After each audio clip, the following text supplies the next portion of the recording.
My name is Eileen McDougall, and I am a writer from London in the UK. And first of all, I'd like to say it is a real pleasure to be here to celebrate Chin National Day with you. Actually, only a few months ago, I travelled to the Chin State in Myanmar.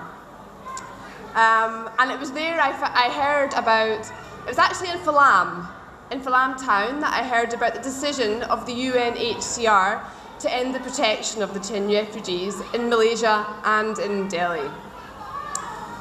And from a point of view of geography, Chin State is beautiful, absolutely magical. I enjoyed seeing it. However, it didn't take long for me to see that the living conditions there were actually very, very difficult.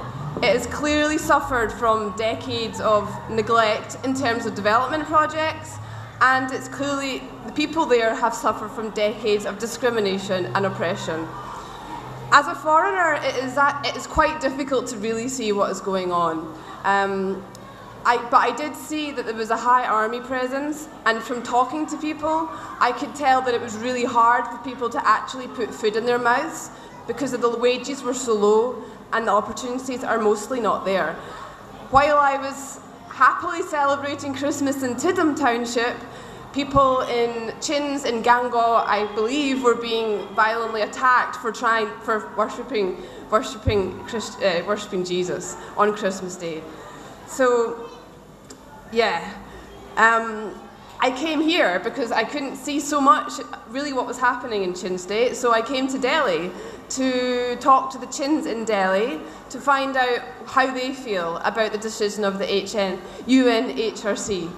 And I have to say, after listening to people talk here, there's a lot more that needs to be done before you would want to go home or before you should be asked to go home.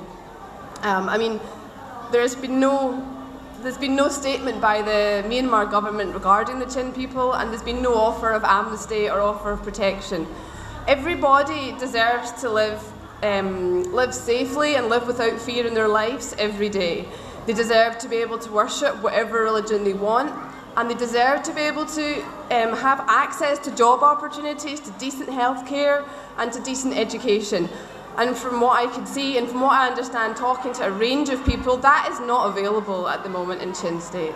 So I will do my very, very best to try and highlight this story and to promote your story in my country and other Western countries, but particularly in places where we do not understand what it's like to live in fear. So yeah, Kai Lom, thank you for